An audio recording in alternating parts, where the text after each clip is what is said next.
Welcome to The Joyful Frugalista, the podcast that's all about living a richer life with less. I'm your host, Serena Bird, author and passionate frugalista. Each episode, we dive into inspiring stories, practical tips and joyful conversations that help you create abundance, embrace mindful spending, and live your best life, all without breaking the bank. So grab a cuppa, get comfy, and let's explore how being a frugalista can lead to freedom, happiness, and a whole lot of joy. This podcast is for informational and entertainment purposes only and does not constitute financial advice. Please consult a qualified professional before making financial decisions. Hello, frugalistas, and welcome. Today I have a special guest, and of course all of my guests are special. Today we are going to talk about repurposing and reusing, cost of living, and also about living in a rural area. But first, if you love this podcast and find it useful, please pay it forward by liking or commenting. And also join the Joyful Frugalista Facebook group to join in on discussions with like-minded frugalistas. Sheridan hails from Lost River in New South Wales. And I must say, Sheridan, I just love the name of that town. It sounds fabulous. She is owner-operator of Refined, an eclectic, creative and eco-based retail business operating in Dirty Jane's, Canberra, and Ensemble & Co, Crookwell. And I love Dirty Jane's as well. For those who live in Canberra, if you haven't been to Dirty Jane's, do go and check it out. Established 10 years ago, Sheridan started Refined after having her daughter and moving house and not finding any furniture she liked or thought was quality. Sheridan's work is not just in the furniture and homewares market, but she's also a qualified interior designer, focusing on making the most of what we have, not just, you refer to this as gut jobs every time. Yeah, that's right. So welcome, Sheridan. Hi. It's great Thanks to for have you having on me. here. We met recently at an International Women's Day event in Taraga, and firstly, it was such an awesome event, and secondly, I really enjoyed chatting with you. So, well done on organising such an amazing event. Thank you. And it was great chatting with you too, even though it rained so hard that night, that evening, that afternoon. It was great to get the rain, but it didn't have to rain right then. Um, so this was an outdoor event, put this in context, and I think we had like 2 inches of rain. But yeah, it was a great success regardless. I think everyone was just happy they got there safely too, those who were driving a long distance as well. Yeah, that's right. There was some people that didn't make it because creek crossings had come up and inaccessible to get over those. But yeah, other than that, I think it was a really great event. It was a great group of women um, and one man, your lovely husband. I think he even enjoyed himself. He knows all the words to I Am Woman, Hear Me Roar, so he's doing well. Yeah, this is the fourth time we've run this International Women's Day. So it's just basically for five local women, started 4 years ago. We just got together and from very different backgrounds. So obviously I'm in sort of the retail, the upcycling, the crazy creative person. Jo's the mega organised one. She's from the Australian Agricultural Centre in Crookwell. Then we've got Claire. She does a lot of freelance writing, so she's great for writing the grants and getting everything down on paper and trying to keep me on track when I was being the MC for the night. And then Shannon was a great dog's body, and Isabel, who wasn't there that night, she's also been a great organizer for the last 4 years. So it's great every time we pull off a successful event and we sell out and everyone comes and has fun. We feel like we've kicked the goal. I don't think I've ever been part of such an enthusiastic rendition of Katy Perry's Roar on an International Women's Day. It's just like quite a different vibe. I mean, I go to several International Women's Days events each year, but this one was really special. So yeah, well done. Yeah, thank you. I think the fact that we finished the evening with a little bit of a pub choir after a lot of strawberry daiquiris and wine had been drunk was very successful. So back then in early February, early March, sorry, because International Women's Day is always on the 8th of March every year. The current conflict that we're seeing in the Middle East had just begun. And in those early days, we weren't yet seeing the impact on petrol prices or on fertilizers, but we knew that this was going to come. So, what has all of this meant for people like yourself living in rural areas of Australia right now? I mean, I can only talk for myself, and technically, like, yes, we are on a farm. Yes, I'm 25 minutes out of town. But still, we're not remotely rural. We are rural, but we're not remotely rural.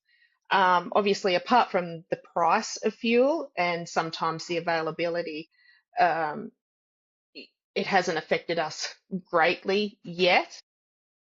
But I have got friends that live further west and far more remote, New South Wales, that are really feeling the crunch. They can't get the fuel deliveries to put their crops into the ground.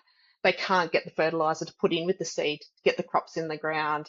Or if they're getting it, they're paying such a premium. And it's always like cropping and broadacre cropping is a like going to the casino and dropping all your life savings on the table and taking a spin on on the roulette wheel. You never know what the weather's going to hand you every year. So on top of that weather factor, to then have um, the fuel prices, the fertilizer prices, and is it going to get in on top of a looming possible drought? It's a lot to stress about, really. It's a lot of it at the moment, still a very much a mental game. Yeah, it must be very difficult. And I know you can't speak for all of rural Australia, but like, is your community coming together to deal with this? Like, you know, the challenges for frugalistas in rural areas is a little different from in urban areas. Yeah, I mean, for me personally, it's a matter of making sure that I've got that dreaded long life milk in the pantry in case, one day we get to the point where we don't have any diesel left in the vehicles and we can't get to town to get supplies. So it's things like that, making sure we've got excess staples on hand. It's not panic buying, but it's making sure we're a little bit more prepared. Making sure we've got flour on hand, dry yeast on hand. So worst case scenario, we can make bread. We've got a lot of produce that we've managed to get into the freezer from our garden, that sort of thing. So we'll try to have that squirreled away. And most farming houses are very much run like that. It's not a matter of just ducking around to get a loaf of bread every day or go and grab the milk every day. We sort of forward by the week, or even in some cases 2 weeks. A little bit familiar with this, and I'm laughing a bit because my in-laws live at a place called Rosso, which is about 30 minutes out of Queanbeyan or 45 minutes out from my house. And because of some roadworks, we're going to have to take the long way there, and it's going to take a little bit longer for the next year or so. And yeah, definitely they bulk buy things like toilet paper because you don't want to run out of that in the middle of Yeah. nowhere. We've just taken out to them a big 20-kilogram bag of baking flour from Costco and some other supplies. So, yeah, it's different, isn't it? Like, it's not too far to go from the shops, but you don't want to be doing it every day. No, no, and it's not something, we're far enough out of town where you just don't go, I forgot to get the milk, I'll just duck and grab that. You're like, oh, can we just not have cereal in the morning? Just eat toast. Like you sort of got to think about that. And yeah, the shopping list is usually like it's a 4 times or it's a 5 times. It's not just milk, bread, and this. It's like 4 times milk or 5 times bread. Just to be a little prepared. So now you mentioned that your freezer is full of your produce, and when we were chatting in Terrell, you were talking about all the things you were harvesting, and of course that was a little while ago now, so we're really now more into autumn. So what's growing? What have you been growing this year? Our fruit trees produced really well this year. And I'm going to say straight up, I am not the gardener. I am not the gardener. I have two roundup thumbs. They're not green, they're roundup thumbs. So my husband has to take credit for all the gardening. But he loves his fruit trees. He loves his garden, the vegetable garden, not the flower garden. We not really a pretty garden place. But in the fruit trees, we've had peaches, we've had apricots, we've had plums, we've had a cherry. One got left by the birds. Thank you, birds. Um, Pears. We've had. What else have we had? There was some olives on the tree, but we don't like olives, so they sort of get left there as well.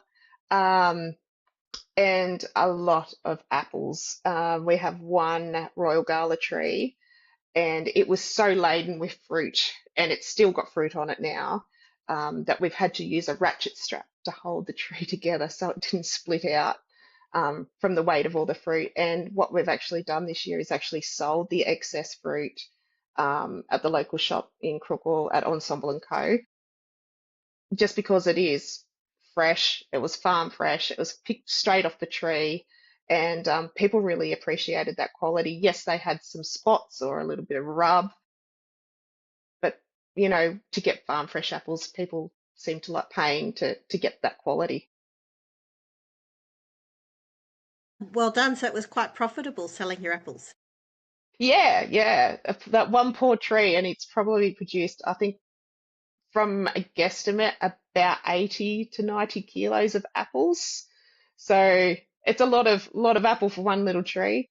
We've also had the blackberries going, so Wow. thornless blackberries, and tomatoes. My husband loves his tomato plants. I'm allergic to them, so they're no good again to me. But yeah, a lot of tomatoes, cucumbers, honeydews, rock melons, and now we had our first frost today, so that'll be at the end of the tomatoes.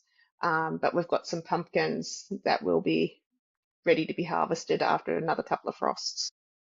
I didn't realize you had frost. It was 1.5 degrees when I got up this morning, but and I've got a few things that need to go under the patio. So, but it's not going to be long now. It's going to be quite a lot of frost in New South Wales. So, yeah, It it's was a a shock. it's a short growing season. It is. It is a short growing season. Ultimately, our goal is to maybe eventually down the track get a greenhouse system going, which will extend our growing season a little bit longer, especially for his beloved tomatoes. Um, but it'd be great to be able to just extend our growing season that little bit longer. And do you do preserving as well? Um, I dabble in it. I hate seeing waste. Not that much gets wasted here because we have got our little mob of sheep and single cow. So anything that's not edible for us goes over the fence for them to nibble on. But yes, I do make jam, or my husband loves green tomato relish. So now that the frost has taken out the tomatoes, all those green tomatoes will now come in and be turned into green tomato relish. So yeah, we do that sort of thing. Not so much the canning like they love in America, with all their carrots and all their corn and everything in cans. But yeah, we'll make the preserves like jams and relishes and stuff. I have a lot of cherry tomatoes that I need to make a green tomato relish with, so I might need your recipe later. This is our first year that we've had a full kind of warm season in our new house. We've just been in for a year.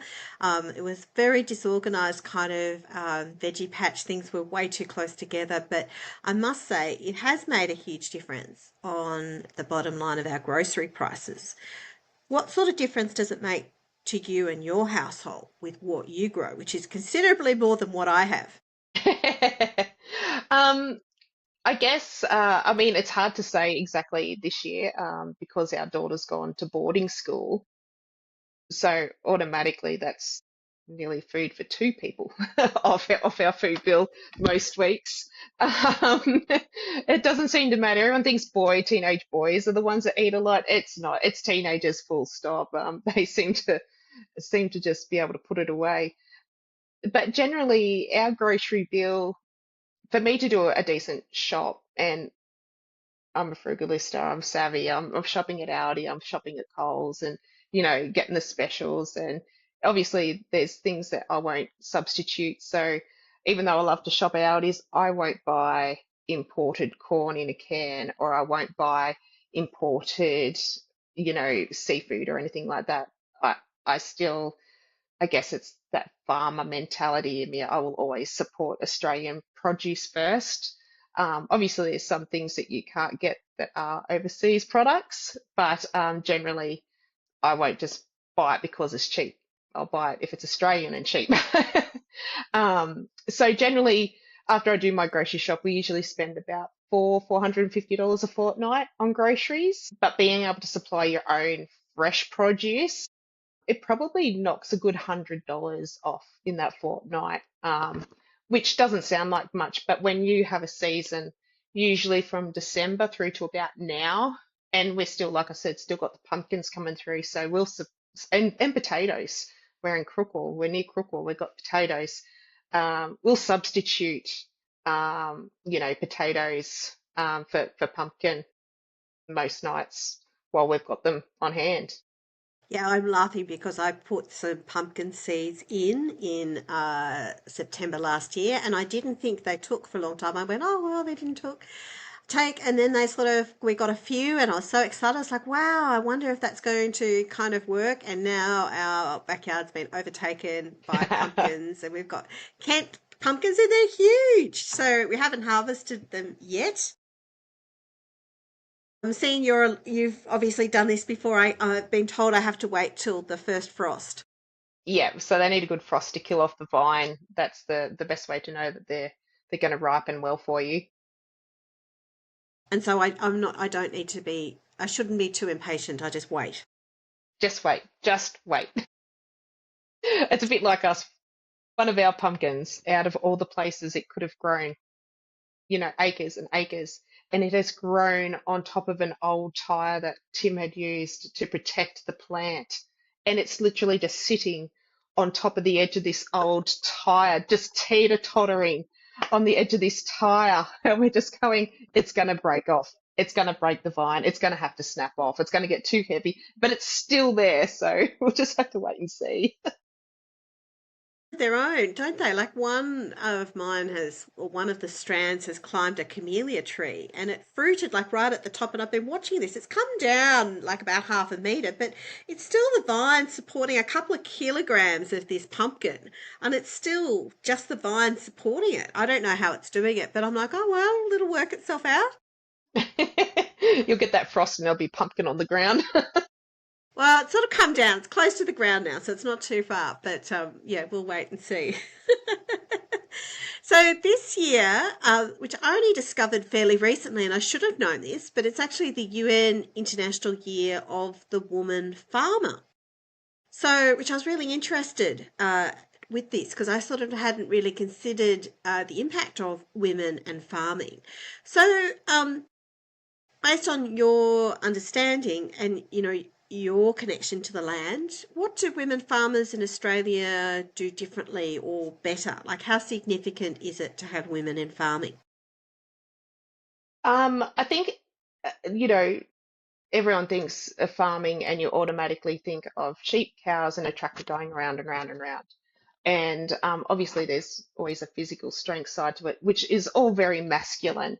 But I think, from my experience, and as the oldest of three girls in my family growing up, um, women and females, and regardless of whether you're a mother or not, we have a maternal instinct. Um, and obviously a bit more of a softness, which gives us that little bit of an edge sometimes, particularly in livestock situations. Um, you know, there's that patience. So, you're mustering a mob of sheep, and sometimes you go, oh, they're a bit flighty, they're going to go this way, and I want them to go this way. Um, and it's understanding and reading that mob and just taking that step back and go, okay, if I just put a bit more pressure here, hopefully that crazy one's just going to steer the way I want it to. Let it think it's its idea. Where sometimes, and I mean, my father and husband would hate this, but they're so impatient, they're just trying to get the job done and they'll put the pressure just a little bit in the wrong spot. they're gone. They're gone, you know. So I think females sort of bring that a little bit more of a softness, which becomes our strength to farming. It's just being able to juggle it, uh, regardless of whether you live in an urban setting or in a rural setting. Women are expected to be able to do it all. Like we're all expected to have a job. We're looking after the family. We're still the housekeepers. We're still doing the cooking. And so I think, yeah, regardless, even in a rural setting, we're still doing that. But we have to intertwine. Like farm life isn't a 9 to 5. You don't clock out and you go home. Quite often, you're still at the job at 6, 7, 8, 9, 10 o'clock if you're into harvesting or sowing season. So, it's a matter of being able to juggle it and bringing a bit of a softness, which becomes our edge to the industry. Wow, so many facets, so many things with that. Yeah, yeah. Oh, but that's us women, isn't it? There's never just one dimension to us, is there? It's just as you were talking, I was thinking like the mental load for most women is hard enough. Like remembering, in my case, working, then having joyful frugalista, and then with children and organizing things, being married. That's enough. But then on top of that, you've got sheep and a cow and produce and community and whatever else you've got. Yeah, yeah. And I mean, I'm no different to any other woman that I know. We're all got 1,000 different hats, and we're just trying to put them all on our head, sometimes all at once. Um, so, I think as women, and this is why I found International Women's Day so important. It really You need to find that you're not alone doing that and you're not going crazy. You may feel like you're going crazy, but you're not going crazy because we're all trying to do the same thing. We're all trying to wear all the different hats. Do we want to lose the hats? God, no. We don't want to give up our hats. We don't want to take off that hat like, okay, someone else can look after the kids. Like, you will still be worrying about them, you don't want to worry about looking after the sheep, but actually, I'm not going to not check that they got water and feed today. So, I think that's why I found International Women's Day and helping organise that event for rural women was so important. So it was an opportunity to connect and find that what we thought was unique or stir crazy is actually common across the board. Yeah, no, and definitely I could see that the way the women, everyone was interacting. It was just so lovely to see that there were definitely some real common stories and common sense of community. Yeah, yeah. And I mean, I am lucky. The area I've grown up here, so I've lived in this area nearly all my life. I did move away for a period, but um, most of the women, even if they're newcomers to the area, so the district I grew up in is not the same as what it is now, but you know, there really is that sense of community within the female um, party, regardless. Like, we may not all be friends, we may not all get along, but if you saw someone struggling with 4 kids under the age of 5 down the street, and with a bag of shopping, 90% of the people would step in and say, "Here, let me grab your bag," or "Come on, let's help mum get these bags to the car." It's a common thing for the town I grew up in to do that. It is a lovely community from what I saw. So thank you for sharing that. Now, we are going through a period where there is a real cost of living crisis, and we know that already. We know that inflation's going to go up. You talked a little bit about the, issues about getting crops in and how that's going to affect pricing.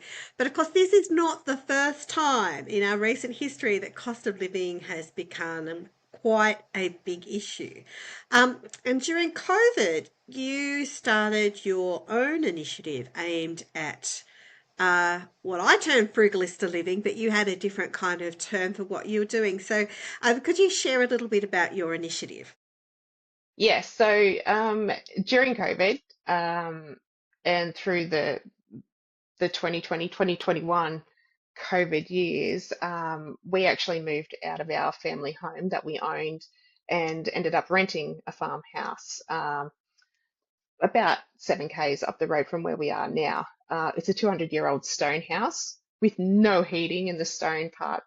It's been sort of built on and built on, which was interesting for my family.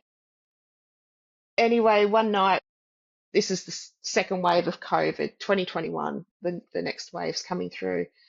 And I was standing at the sink and going, my God, what are we going to do? Like, if we can't go to work, what if, like all the what ifs were coming out? And, by this stage, everyone's sort of talking about, not working and not having income and that. And I sort of thought, I think there should be a community for this. Like, we should be able to share our tips with each other and share how we're sort of cutting little corners. It's not going without, but just those little things that will make a difference at the bottom line. So I started a Facebook group called Common Sense. So common, COMMON, sense, CENTS. But it also should be common sense to want to try and save a little bit of money here and there, regardless of what income you're on or where you live.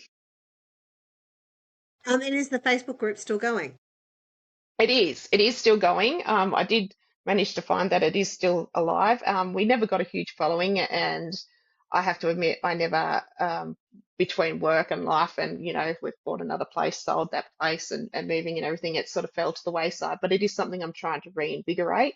There were some great initiatives. Other women had posted on there, and I was trying to post something every week. So, for example, again, like I said, Crookle District, spud area. 90% of our spuds are just brushed, so they're still dirty spuds.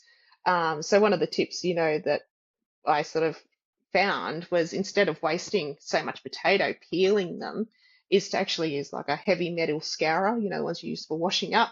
If you rub Mm-hmm. that over your potato, it washes it and peels it at the same time.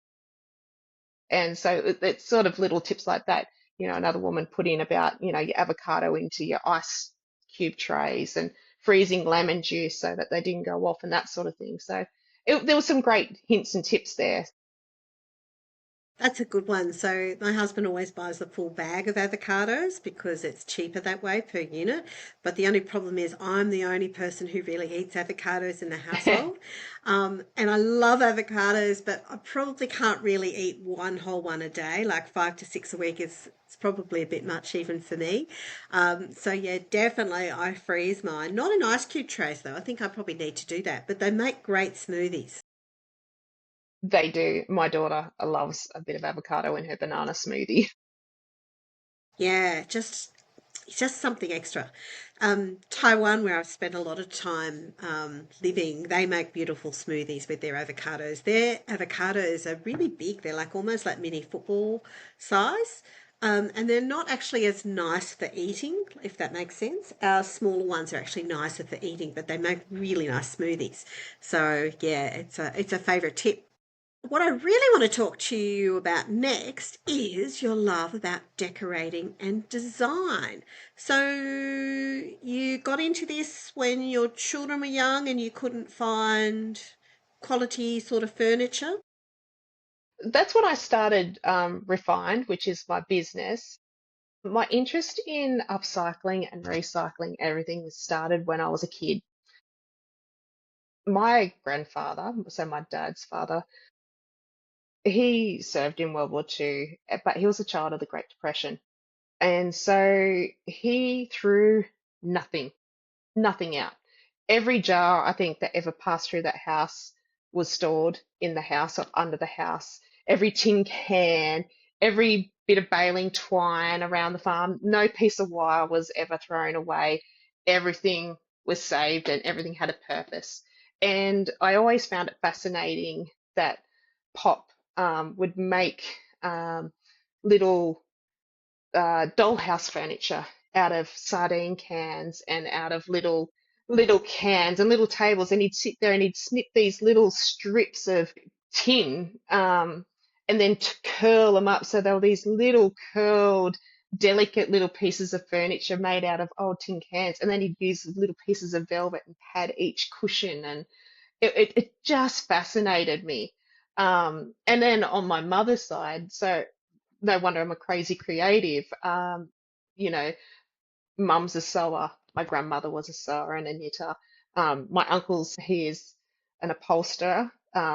He does upholstery work. And so, you jam all these sort of family influences as a kid together and you get me. And so, what do you love about upcycling? So, you obviously had these strong childhood influences. So, as an adult, why has this become something that you really gravitate to?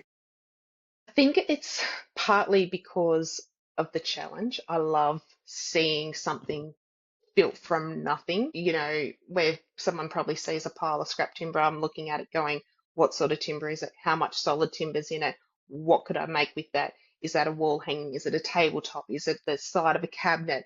Is it going to be just a chalk? Is it a piece that I can sit something on while I paint it? It's that challenge. I love that challenge. And obviously, spending so much time with my grandfather, he used to use wacky things for different things. So, a pot comes out of the house because it had the bum burnt out of it.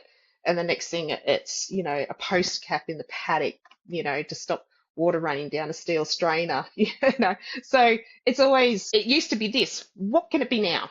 What's it look like? What purpose could it be? Is that a light fitting? Is that a bookcase? Is that a decorative piece? Is it a chair? I love reimagining what the next life for that piece is.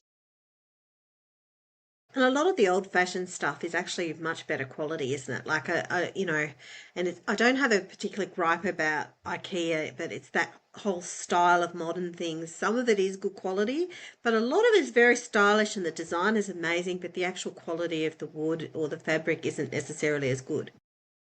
Yeah, and I mean, I've built my fair share of flat packs. I'm not adverse to going to IKEA. I can't say that I've bought furniture there anytime recently. I'm just racking my brain. No, but it still serves its purpose. But there is also, far more quality pieces that you can find and pieces that will serve you longer term just by buying secondhand because they've already proven themselves. So, for example, at the moment, the desk that I'm talking to you on is actually an old dressing table, but it's quite large, it's quite deep, so it's quite big. But the shape of it and the quality of it, this piece is probably from the 1920s, so it's 100 years old. It's done its time as a dressing table. It hasn't got its mirror, but I love it as my desk. It's ornate. It's got beautiful drawers. It's got storage. It's perfect for me, and it's probably going to last another 100 years. Not that I will, but it might. You never know with modern technology, but no, definitely. And it's very frugal and it's good quality. And as you said, it's already done its time. So, let's see how it goes further in the future. Now, I have one final question to ask you, and that is, do you have a frugalista tip to share? Wow, which one? Um, which one should I give you? We've spoken about avocado. We've spoken about lemons. That's right. So, laundry, one of the biggest costs in the laundry is obviously your washing powder and your soaker, fabric softeners, and that sort of thing. And they all come with a whopping great big scoop, like probably, about this big.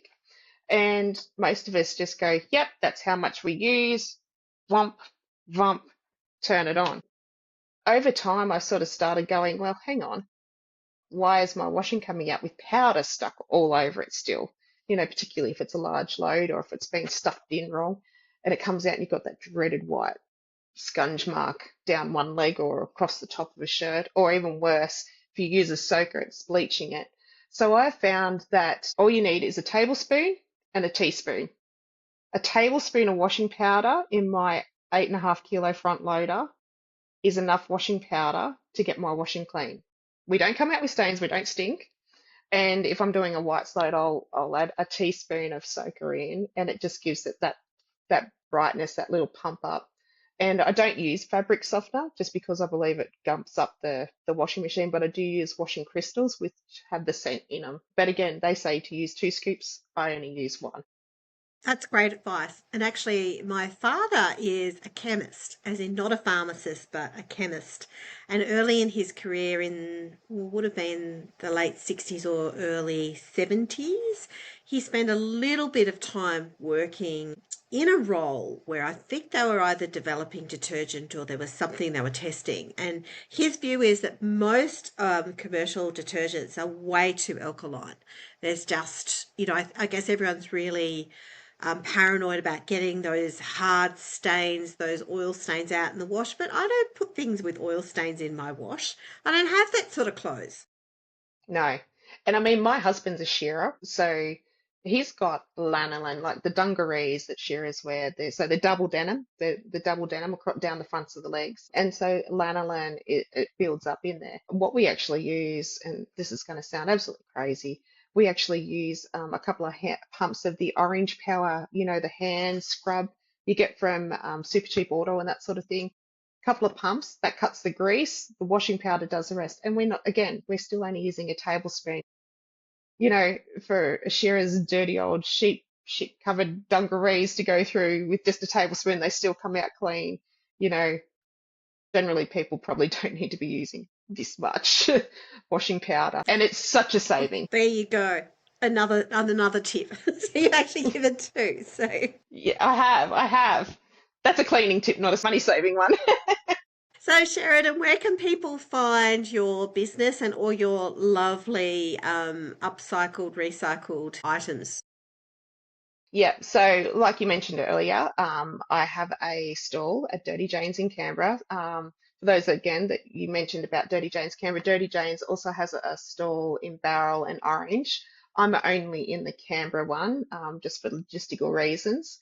So if you've ever been in there, walk in, chuck a left, and I'm over on the far wall, and you can't miss me. I've got shotgun shells over the top of my space. I make shotgun shell lights out of recycled shotgun shells. And in Crookwell, so Crookwell is my hometown. It's the town I was born in. Not many people would say that. And where I grew up. So Ensemble and Co in Crookwell is where my local shop is. And I also work there a couple of days a week. So if you happen to pop in on the right day, you can catch me there as well. Excellent. Thank you so much, Sheridan. It's been such a delight. I really enjoyed chatting with you when I met you on International Women's Day, and I'm so glad to have you on the podcast. So thank you very much. No, thank you so much for having me.